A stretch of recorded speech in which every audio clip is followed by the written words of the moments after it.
Chapter 1. One Cold, Dusty Moon.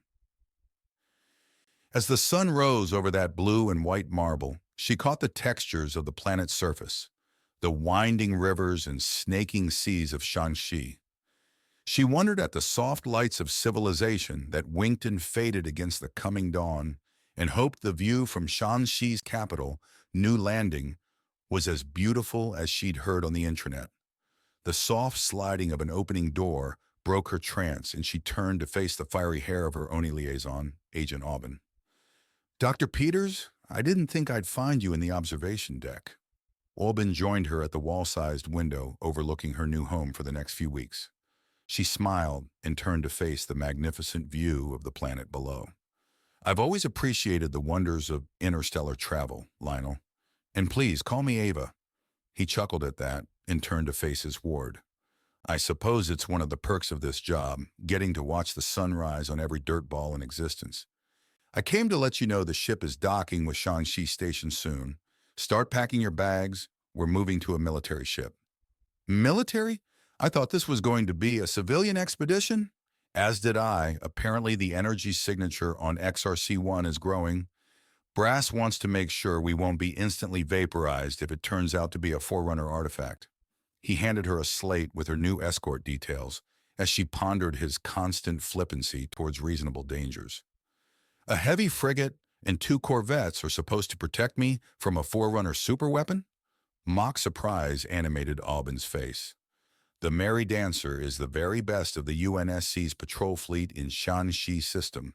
I hear she's an old Paris class, retrofitted with the latest energy projector tech. Was that supposed to make me more confident in these junkers?" "Perhaps."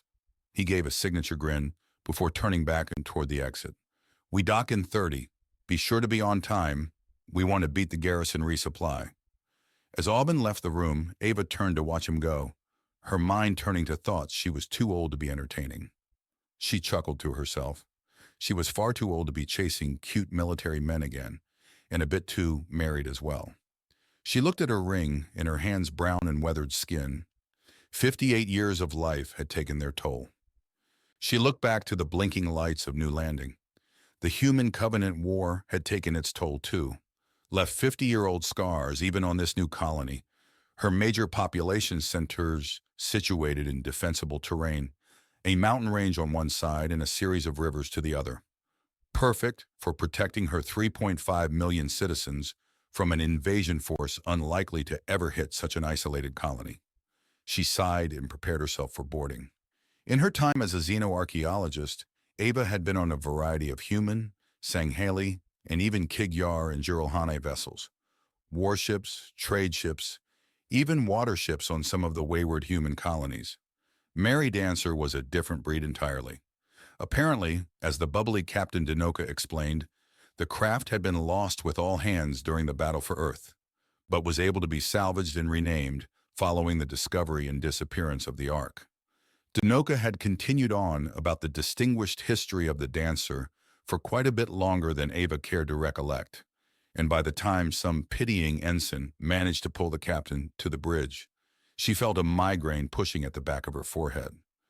"I do apologize about our dear captain. This posting tends to exaggerate Dinoka's naval history obsessions," said the smartly dressed commander, Harras. Ava only smiled. "I suppose we should go over the anomaly on our way to XRC-1. Harras nodded. "Sounds like a good palate cleanser to me.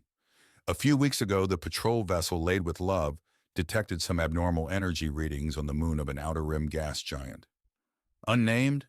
Harras shrugged. "This is a relatively new colony, only 20 years old. Most of the system isn't even surveyed yet. No time for a naming ceremony. I guess we really are in the boonies out here." That drew a wry grin from the young officer. "You have no idea. The Love's telemetry and sensor data were pulled, but we can't make heads or tails of it, which is why we called for you." He pulled a slate from his jacket and passed it to Ava. "Take a look for yourself. Best I can tell, it's some sort of anti-gravity field messing with our mass readings. The moon seems to fluctuate in mass every few seconds." Ava studied the charts for a moment before handing back the slate. "It may be a sort of code, perhaps to access ruins beneath the surface. Harris tried to hide the surprise that washed over his face. Best theory I've heard. I'll try to compile the pattern when we're back on the bridge. I thought we'd been saved from the good captain's ramblings. She earned a chuckle from the officer then. If only it were so easy. Don't worry, she'll grow on you. Besides, we ought to save your Oni friend. An uneventful walk to the bridge left Ava to examine the environment of the vessel. Unlike the more modern ships in the UNSC fleet, Dancer had been built during a time of war, and the hard times shone in its utilitarian design and uncomfortable walkways. Such Spartan accommodations were softened only by the crew's personal touch. Color in the form of painted corridors and non-regulation crew wear was everywhere. Harris being the only exception, his prim and proper officer's uniform standing out from the sea of colorful patches and t-shirts. Being this far into the frontier meant that decorum loosened substantially, with the goal of preventing moral collapse and spacer madness, as civilians called it. Such laxness spread to the bridge as well, with pictures and children's drawings decorating the monitors of many stations, including the captain's, whose chair swiveled to meet their entrance. Dr. Peters, glad you made it. We're only a few minutes from the moon, and I was nearly done telling your assistant, Special Attaché. Thanks, sweetie.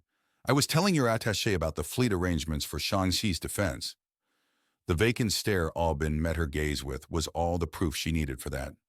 We should probably start preparing for our investigation. Wouldn't want to waste any time, Ava ventured. The captain took the bait. I suppose not, though I must admit it's curious to have such an esteemed mind as yourself on such a remote agri-world like ours. You'd think, but my work with Forerunner artifacts takes me to some remote places. Speaking of, it seems we're here. The main viewport framed the 40-kilometer moon perfectly, the dull light of the system's star accentuating the pitted and icy surface of the ovoid structure. Dinoka stiffened as if realizing her command. I'll have one of my escorts send a core probe to the surface. Maybe we'll find some hint in the moon's crust. Harris, did that project you were working on pan out? The officer looked up from his station. The code seems to be the definition of some sort of mass unit measured in hydrogen atoms. Fascinating method for encrypting data, but I'm unsure of the purpose of it. Maybe they're asking for information? Interjected Aubin. Harris pondered that for a moment. Perhaps I'll ask Zizka to translate the alien units to kilograms. The holoprojector lit up, displaying the form of a purple, wizened man in medieval garb. Nice of you to finally introduce me, Haras Jan Zizka, 6th-generation combat and analysis AI at your service. His form bowed gracefully before returning to his speech. I've already calculated a conversion rate. Apparently one of their units is about 3.4 kilograms. My databases have no such recorded unit in use by Forerunners or any other known intelligence. Then this is a first contact? Dinoka's comment brought the bridge from the low hum of conversation to a startling quiet. Discovery of new intelligent life had become something of a bad omen in human space. I wouldn't want to jump to conclusions here. Might be old Epsi-7 or a trousseau ruins this far out. Lots of dead empires existed in this part of space. Christ, I should have worn my dress blues. Nervous laughter swept the bridge, but the weight of the situation seemed to have settled on the crew. Ensign Carton, communicate our findings to Grateful Live and Morning Star. The ensign nodded and returned to his work, whilst the captain launched into a series of queries and orders that Ava hadn't expected from the formerly chatty CO. Ava scanned the crew and found what she'd expected from a dusty post like this. Young and inexperienced deck officers and technicians, suddenly pulled to the forefront of a serious situation that now required all the talents they'd been forced to waste at their dead-end posting. It was almost inspiring, watching a rusty machine slowly spring to life. Peters! Jesus! Ava looked to see Aubin right behind her. How does he always manage that? Agent Aubin, what do you need? Is there a serious possibility that whatever's on that moon is from an unknown civ? Ava suddenly remembered the real responsibility the young man had on his shoulders. Listen, she pulled the agent into a relatively secluded corner. Weird artifacts like this show up all the time. It's possible, but Oni doesn't need to be on high alert about this. His face hardened. If you say so, Doctor, Dr. Peters, Zizka has something for you. Harris called. What is it? Ava maneuvered through the busy bridge to reach Harris in the holographic form of Zizka. I have a theory, Peters, if you'll indulge me. I think the ruins might be sending out these signals as a request for ship tonnage.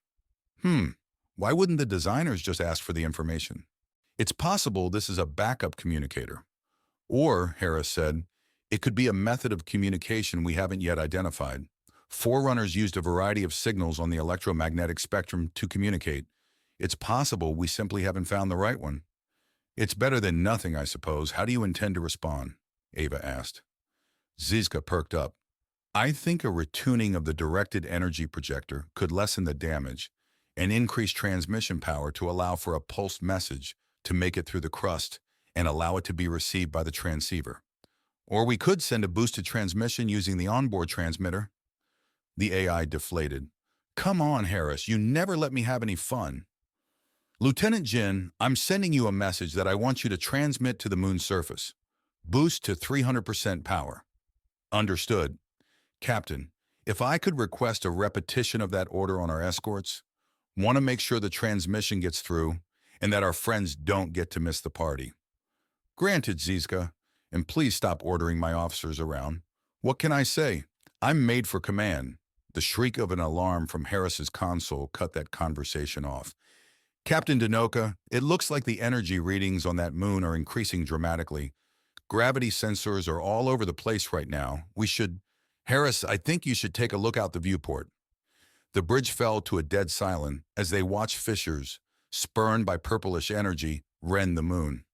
At first, only small pieces were flung away, but as the fissures deepened, kilometer-long chunks drifted from the remains, enveloped in an electric energy that danced across the icy surfaces. The mesmerizing sight almost distracted from the deep purple of the vessel within, bulged at one end with an electric blue vortex of concentric rings lodged centrally in the wider end. Pronged, tapering arms extending 8 kilos from the vortex.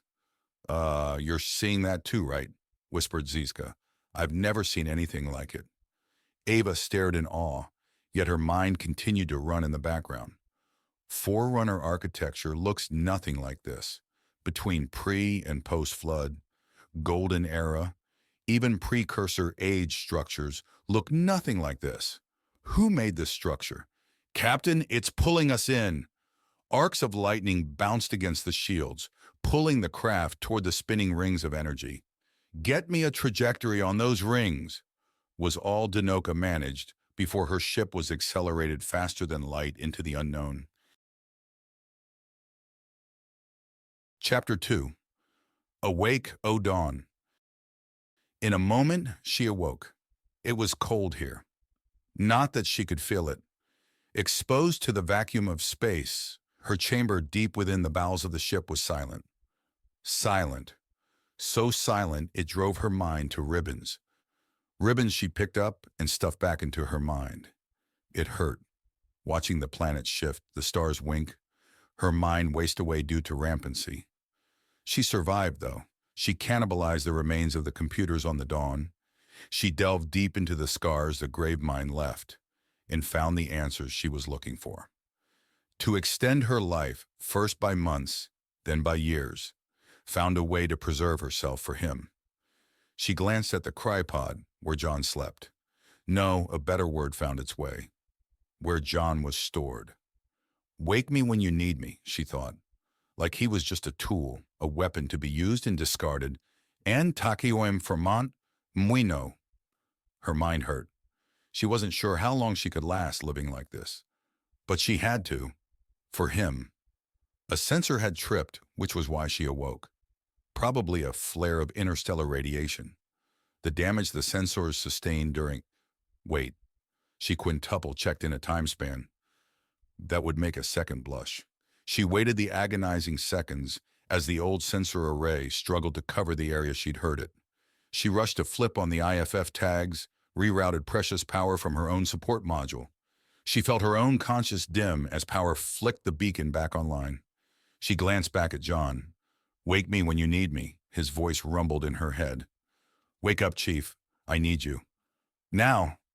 Dinoka trailed off as the wide expanse of empty space opened in front of her. "Oh, shit!" Lieutenant Jin was the first to break the stunned atmosphere in the cabin. "Captain Ortega wants to know what just happened, as does Captain Hirschnov. Tell them to take a rain check." Dinoka sagged into her chair. "Does anyone know where we are?" Zizka appeared on the central projector. "We appear to have traveled at FTL speeds, ma'am. We covered over 300 parsecs in a little over a microsecond. What could move us that fast?" "Nothing, ma'am." Ava felt like passing out.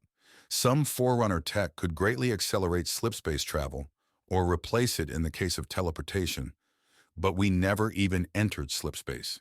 Harris butted in. "Our sensors got blasted by some sort of boson radiation, and engineering detected some sort of mass disturbance on our ship. All forms of mass manipulation that the Forerunners used required massive power sources, and they couldn't be used at superluminal speeds." "Captain," Jin stood and walked with purpose towards Dinoka. "Morningstar found the alien structure. It's right behind us. Helm! Get aft cameras on main screen." The structure appeared again, dark purple with its blue maelstrom spinning gracefully, inexorably. "It followed us?" "No." Harris also approached the captain. "Radiation signatures on this structure are different. It seems these things come in pairs." "Just peachy." Dinoka sighed softly, then stood to address the crew. "Everyone, I know we just got screwed harder than Pacheco during anti-grav training." Chuckles rang from the wound-up crew as Dinoka paced the deck. "But we can't let up. We have no idea what that device is, or what it's done to our home, our friends, what it could do to all humanity. We all lost somebody when the Didact attacked Mars, and I won't let it happen again." "We won't, not without a fight." She planted herself in front of the viewport, arms behind her back, framed by the stars. "Shang-Chi is counting on you. Humanity is counting on you. Do them proud." Her voice was booming now, a hard iron core emerging from the jovial woman Ava had met only hours ago. "For Earth and all her colonies! For Earth and all her colonies! Now get back to work." The bridge practically jumped into action, while Dinoka walked towards Ava. "Dr. Peters, Agent Aubin, let's talk." Dinoka walked out of the bridge while the pair followed. The easygoing air of the dancer's corridors had been replaced by a resolve of steel. Her crew walked with purpose and a sense of restrained urgency. That very same energy had enveloped the captain, her movements, her demeanor. All of it had shifted in the face of this new threat. The group ended up in front of the bridge bulkhead.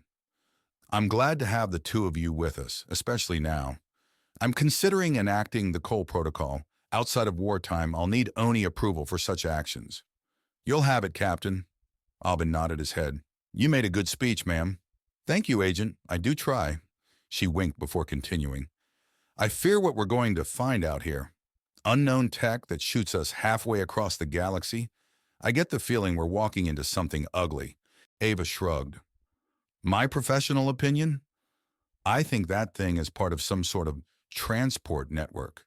Creepy as it looks, it's probably not a superweapon. At least I hope. Quantum communications with Shang-Chi will be down till we can ascertain exactly where we are. In the meantime, we might as well prepare for the long haul." Dinoka opened the bulkhead and began to enter the bridge. "I get the feeling you weren't prepared for an extended stay on board, Doctor?" "Ah," she stared daggers at Aubin. "Unfortunately, my escort here said to leave most of my baggage on the station. If you have any empty rooms for me, I would greatly appreciate it." "Of course, Peters, you are an esteemed guest on this vessel. We'll be able to work something out." Dinoka sat back in her chair. "Status report, everyone? Anything happened while I was showing our ONI liaison the little girl's room?" "Captain," Jin waved the captain over, "I'm getting some faint signals from an area a few light minutes from us." "Can you boost the signal?" The woman shrugged. "I'll try, ma'am." A cacophony of static assaulted the bridge. Seems like an old signal. I'll try to isolate it." The whirring of the lieutenant's instruments and the distorted voice of a woman became audible. "Mayday! Mayday! This I-4 RIS Uni SEC FFG 201 4-star unto dawn. Static overtook the message, but it took effect anyway. That can't be. Ava trailed off. Is that the best you can do, Nako? Danoka leaned heavily on the console, her body sagging. Best I can do in a few minutes, ma'am. Then contact Captain Hursnoff. Tell him this just became a rescue mission. Zaid had gotten startlingly used to hurtling through space in tin cans. Not that a pelican was a tin can, not in earshot of Airman Zhang anyway. It wasn't supposed to be like this, though. When he joined the Corps, Zaid was hoping to storm valiantly into pirate flak, or land guns first on alien worlds. His stations so far had been more grassy knolls than active battlefields, though. Shanxi was light years from Kigyar space, light years from human pirate bands, light years from anything interesting. It doesn't pay to sleep with a fleet admiral's daughter, evidently, or his son for that matter. Not that he regretted that mind. Well, he regretted the son. Maybe that was a bit too much. Hey, Sarge, you think this is really the dawn? That's Staff Sarge to you, Aisha, and who knows? He grunted to his feet. It's what we're here to find out. Zaid began to walk the cramped interior of the fully loaded Pelican. Listen up, Marines. We have a potential ID on the forward unto dawn. Apparently, this space hulk could be the real thing. Muttering began to fill the craft. Keep it down, ladies. I know it's usually a hoax, but the wreck being this far out lends some credibility to our findings. Does your promotion mean you get to use the big words now, boss? Laughter filled the air. It certainly does, Private Anderson, and if you backtalk me again, you're Pacheco's partner for anti-grab. The air cleared quickly after that. Anyway, as you know, Morningstar's Marine Detachment has been split in 3. Team Alpha, led by Lieutenant Archer, will be securing engineering. Beta is run by Santiago. He'll hold the bridge. Yours truly will lead you dunces to look for cryopods and survivors. Zaid sat at the front of the Pelican now, the rider seat.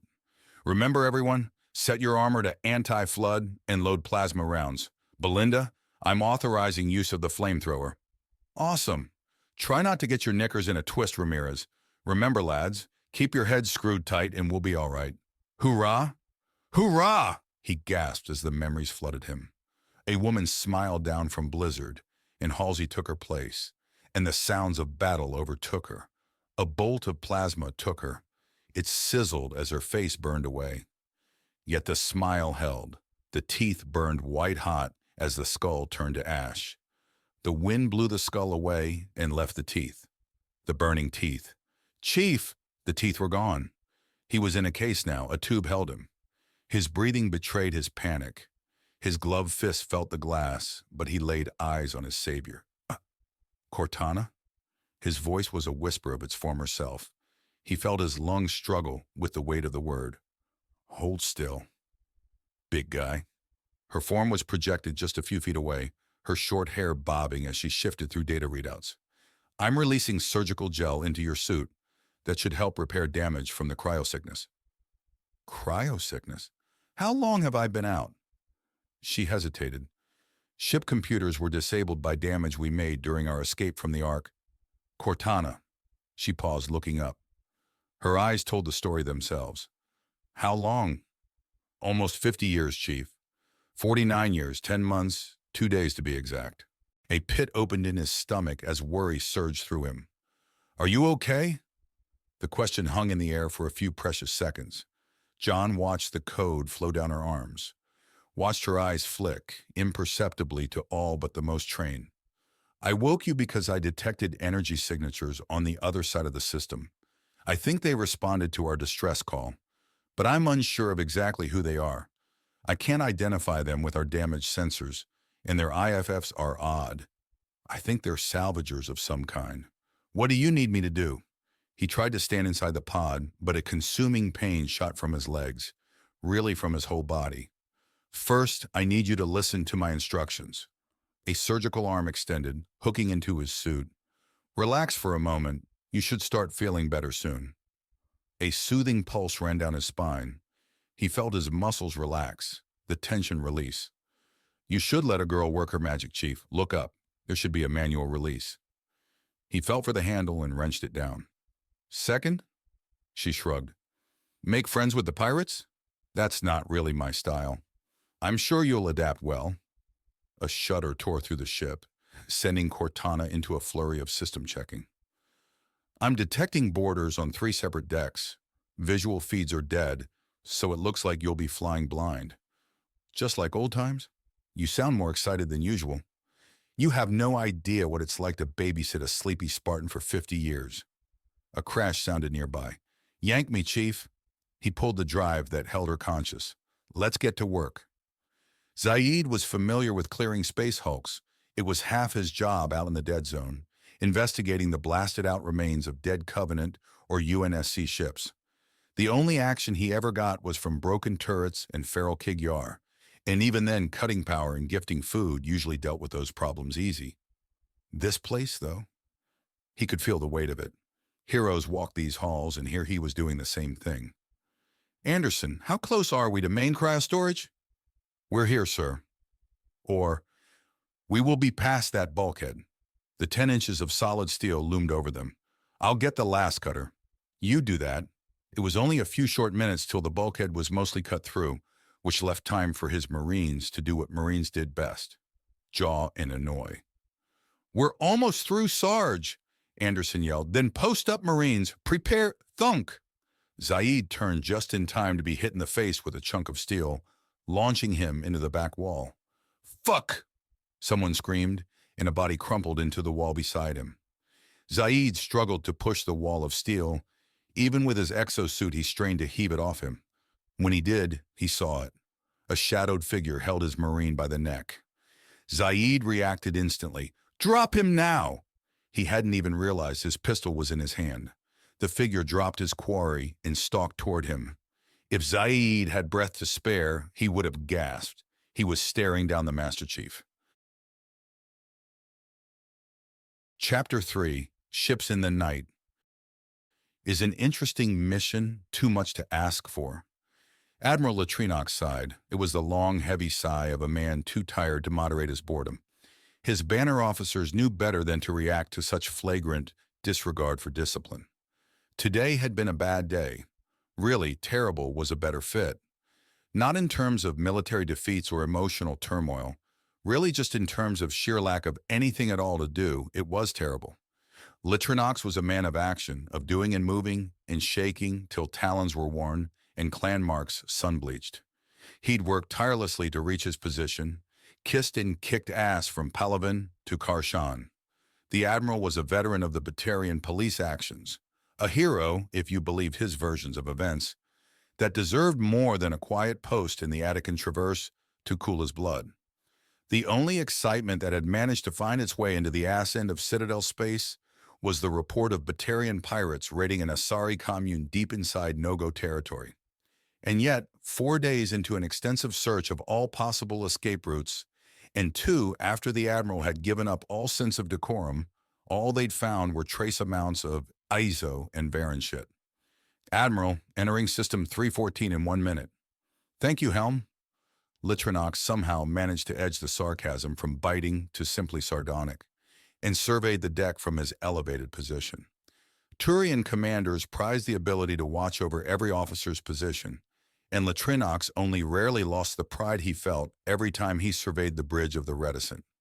The Dreadnought was the pride of the patrol fleet, in every sense of the word. 1,100 meters long, the vessel's mass accelerator was nearly 95% the length of the ship, her armor meters thick. Well, he could go on. Had gone on before in the times where hours dragged. Now he had at least something to do. The Reticent lurched as it dropped back to subliminal speeds. Sensors, get me a readout on... Admiral, we have 4 unidentified ships on low scan. 1 is within green range.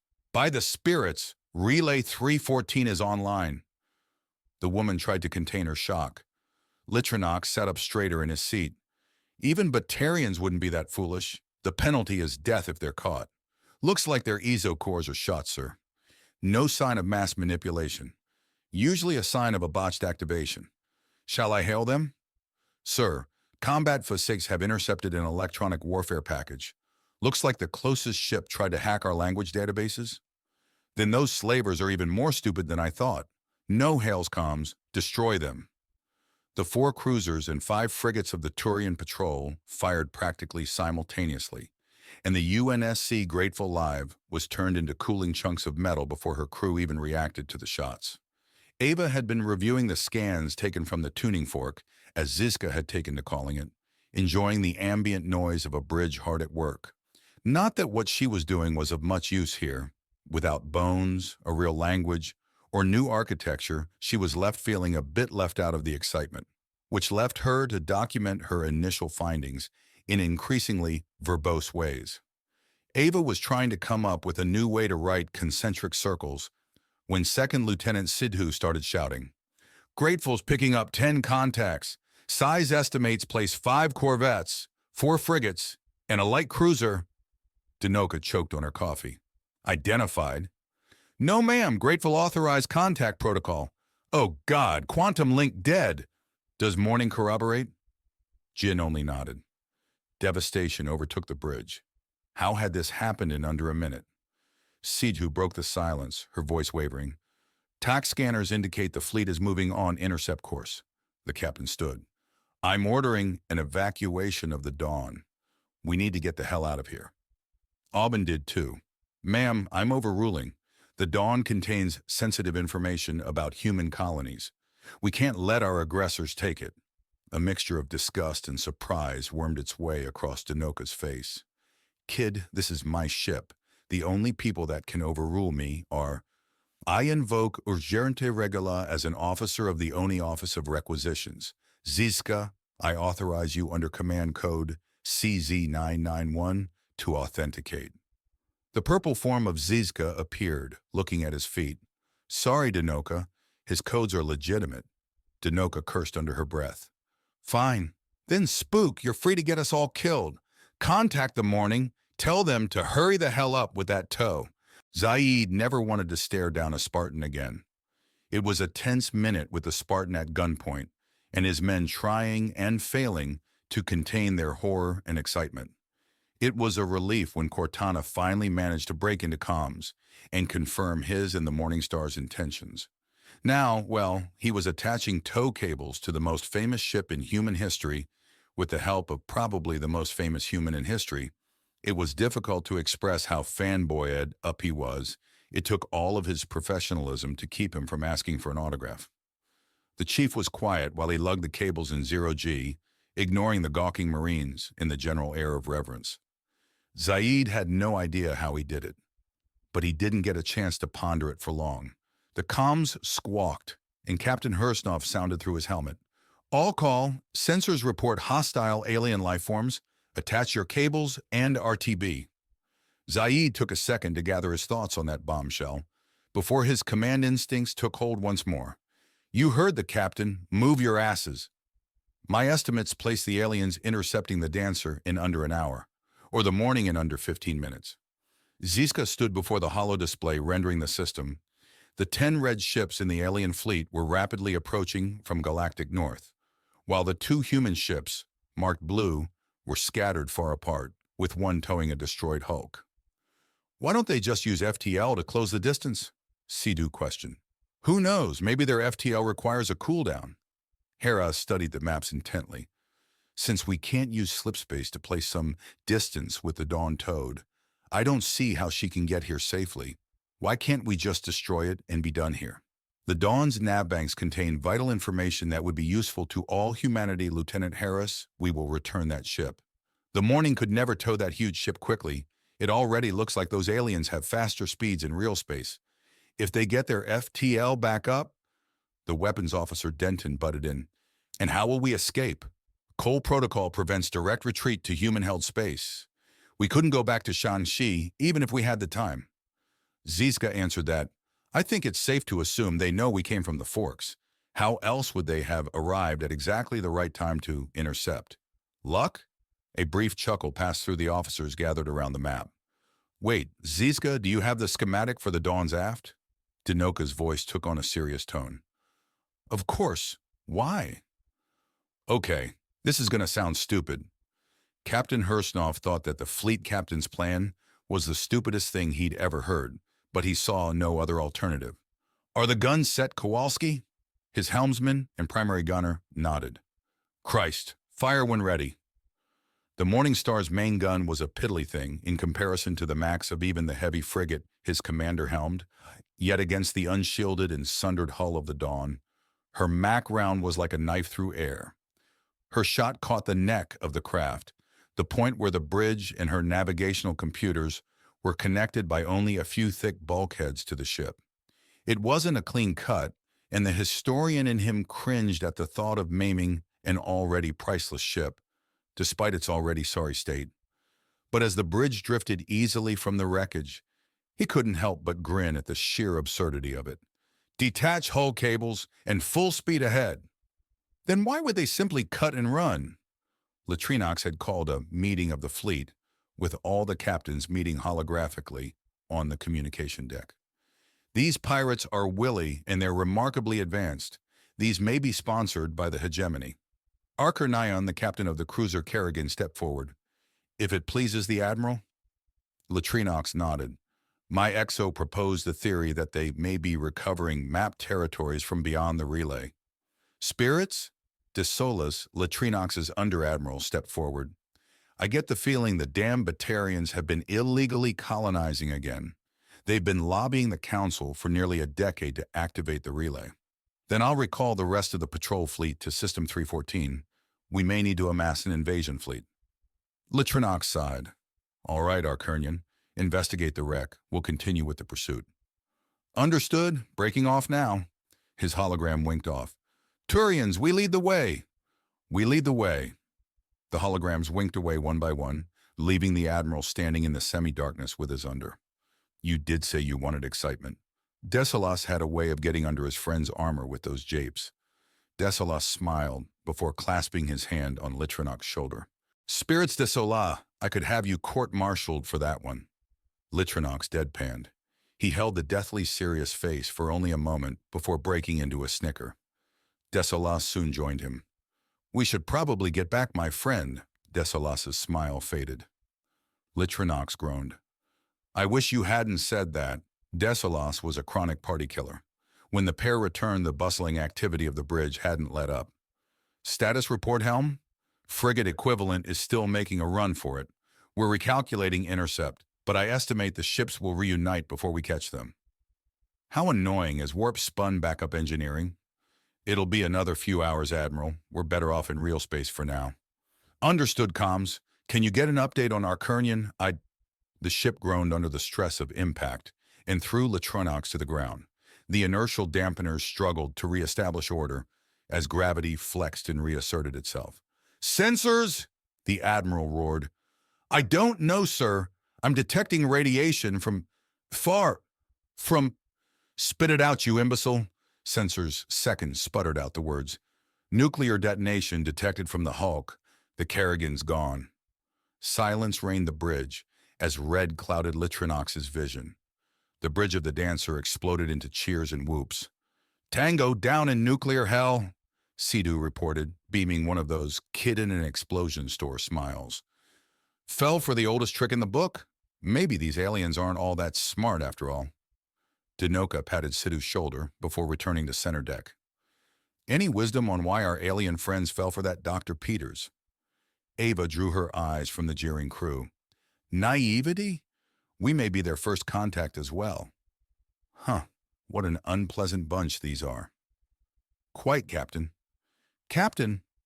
Jin shouted over the din.